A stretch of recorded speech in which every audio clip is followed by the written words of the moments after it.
Yo, what's good, everyone? This is Chris Bond. I'm here in New York City for Big 2, number 5-6. Joining me now is Team Spooky's NerdJosh. He's one of the epic players that be holding it down on Marvel. And we wanted to actually take this opportunity to be able to talk to him, as you know that he's pretty much a regular to the team. But, you know, like, what brings you down this time? You know, were you holding it down this weekend, man?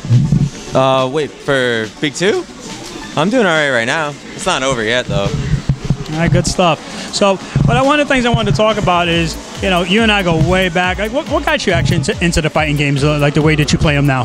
Oh, when I was growing up, I came up in an era where it was like, as soon as I learned how to ride my bike, there was probably like a cabinet every like 2 blocks away somewhere. So I kind of like was just one of those people that just grew up playing Sega arcade games to fighting games, and then it was all these Neo Geo beat 'em ups and fighting games. You know, it took a big part. It was probably till like Mortal Kombat Trilogy. We kind of just stuck on that one, and then we got on the Smash 64 and whatnot. And then when Marvel 1 came out, I think I just got hooked. It was like, with that and Alpha 3 at the end of '99, there was just so much depth in like both games, and both games pushed systems that I never really like thought about it. Like when Marvel 1, it was all these crazy crossover combos, and like, there's people at the arcade that could do infinites, and it like really intrigued me. So I started playing Marvel with my friends, and then like Marvel 2 came out, and I thought I was like the best out of my friends because they picked like 3 Mega Mans and I could beat them. So I was like, yeah. But we went to the mall one time and I got like bodied pretty bad, and I was like, I had never thought about an arcade being a source of competition. So I kept going there on Fridays to play this guy, and it only took like 3 weeks till I could beat him, but then I found out there was way better people than him that would show up. So I met Tony B, met you, and friggin' from there I just kept learning. I think my biggest problem back then was that I would play every fighting game, but I would get like ridiculed a lot for it. But I think long term I ended up learning more, and while focusing on just a couple games, it's gotten me a lot better and been able to understand games better. Yeah. Nice. And as I recall, you know, you actually done a lot for the community in your short period of time. As I recall, you actually were featured on a few of the game shows and stuff. You know, how'd that stuff come about? It went all right. I have to say, with like CrossAssault was a good experience. I think Capcom, they treated us pretty well. There was like 2 days they catered food, and it was really bad. And they made it up for us and gave us like vouchers to their carts that usually they had like set meals that all the employees get to and they pick from, but they let us get whatever for those 2 times to make it up. And the show itself was pretty cool. It was just kind of weird because you're like an hour away from San Fran in some town you've never been, and all there is like a interstate highway next to the hotel, so you couldn't even really escape if you wanted to. Nice. And I know that you recently did a contribution for Marvel vs. Capcom. I think, if I remember correctly, it was like on G4 or something like that. I know a lot of people actually enjoyed that. Well, that was like a year ago, but yeah. I was playing with Clock and Shady a lot, and I had some stuff I was like saving for Evo, and some stuff that I'd already let out, and they would want me to come on and do it. So it was really cool that they let me take that opportunity with them. Now, I don't see you compete in AE as much. I see that you started to, you know, play more of the Marvel. You know, was there a reason for that? There's just, when AE came out, I was just getting back into fighting games again. I kind of took a break after high school. And with like Guilty Gear Accent Core and some other games, I was like so in there to play. So when Street Fighter 4 came out, we still had Tokyo Game Action. It was like 10 to 20 bucks for a whole arcade full of Bimani and Japanese arcade cabs on free play. Kind of like this, but with all cabs. But we would spend our money to stay there on the weekends. And this one hotel like 3 exits away was only like 60 bucks a night for a 2-bedroom. So like 20 bucks between 3 of us or 4 of us or more. We just go play Street Fighter 4 the whole time instead of going to Chinatown. So we started doing that, and then eventually TJ closed, and I had been saving money up, and I hadn't decided what I was going to do with college, so I moved to New York. And that ended up me realizing my budget wouldn't last long living in New York after I got laid off. So I started going to CF on the weekends and would just try to play on 10, 20 bucks as long as I can to pass my time and like Justin recognized me and he was like, you should keep playing, and he ended up giving me a PS2 stick, and I already had a converter, so I started playing HDR online more, and then SF4 came on console, and then, I don't know. From there, it was like so much Street Fighter 4. It was like traveling with art and all that. It's just when Marvel came out, it was like, it brought me back to my like anime roots versus game roots, and it just felt good. Like, I like really open, cheap games because you can just keep finding counters to stuff, and like that. I don't know. It's as long as you can like think something up and back it up, like it can come true in those games. So it's pretty cool. Street Fighter 4 I've been playing a lot though with Min, and he just whoops my ass. Like with certain people, like I can do good against all his characters but Honda, but I'll crack versus Honda. But like certain people, I just haven't gotten used to a lot of new tech. Everything's like everyone's favorite setup has been solidified and figured out if it's like anti-cross-up, cross-up, or unblockable, and like people really have their shit together in AE right now. It's pretty scary. Well, it's unknown if they're going to make a patch, but there's rumors that Ono, is trolling us and talking about that sort of thing.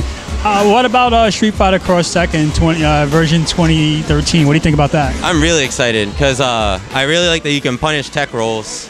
So in all those awkward situations where people just hold forward, you can actually do stuff about it, and it like creates like an actual mind game. Like there was before, like people had like unblockables on the rolls, the cross up, and do stuff. But 2013 actually had some good flavor. I want to try Yoshimitsu off the bat, and I'm gonna probably stick with Kazuya. And then I don't know. It should be interesting because what they leave in though that's broken, it's definitely gonna make certain characters shine. So I don't know. With AE, I think AE 2012 is like one of the better revisions that they've done yet. Like, yeah, you got like a lot of the top tier like girl characters blowing it up and all the Vortex characters, but I don't know, everyone seems pretty solid. And you got Hakan winning in Japan now, so then it's like that third strike 12 argument that people had for years. They can like kind of use that now at SF4. So at least you get. I think like next year SF4 will actually be like 5 years old. Kind of crazy. Definitely is crazy. And go ahead and shift gears and talk about characters and diversity, and how people like Hakan are now suddenly winning tournaments.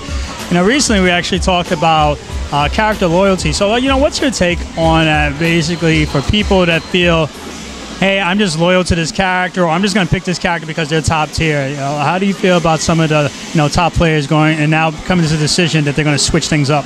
I definitely think sticking with one character, especially for an extended time, will definitely help you. You'll learn matchups in and out, and it'll make you think about certain things in matchups you normally wouldn't think about if like you weren't at a deficit or at another point. But some people, they let the character loyalty hold them down. Like I watch I like calling him Jacob-Oo's Jacob-O2. His Bison's really good, and I see him play online and do really well, but he always gets to that guile point of a bracket, and it really takes him out. Like he could play Bison every other matchup and be fine. He would need an answer for that one matchup, and that's where like the character loyalty, that's where you need to like learn how to back your character up. I don't know. Like I feel like when Marvel, a lot of people pick certain characters and they like their teams, and they probably have more depth and all this idea than they're actually thinking, and that's all there. But I feel like a lot of people claim their teams are low tier and don't try to like optimize their best characters or the character they want to revolve the team around. And like that's like if you're playing like Street Fighter, you're definitely gonna have to deal with your problem matchups and focus. But you can't just get around with counter picking everyone, because then you're gonna reach high level points of a matchup and not know what to do. Like the one thing with Marvel is like if you can do good, do it, like hell yeah. But versus games have always been about being the cheapest first and like being consistent. I don't know. I will say that Bucktooth picked his team throughout like all of CVS2, and he had good reason to pick those characters, and they were all upper mid, like kind of oddball characters. Engroove, Morgan, Chun, and Hibiki.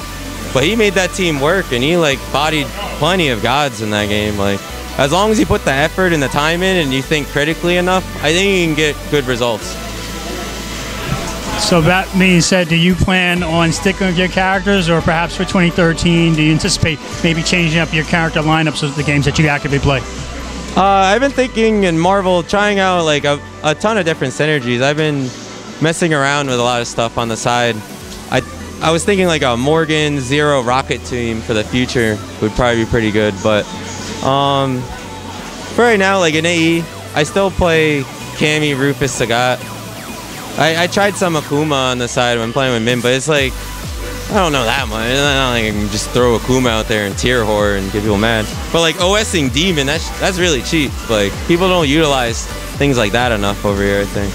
But I don't know, for 2013, I think I'm going to stick with most of my guns. I'm going to try and add a lot more, but I'm definitely going to see if there's better guns out there. I don't know.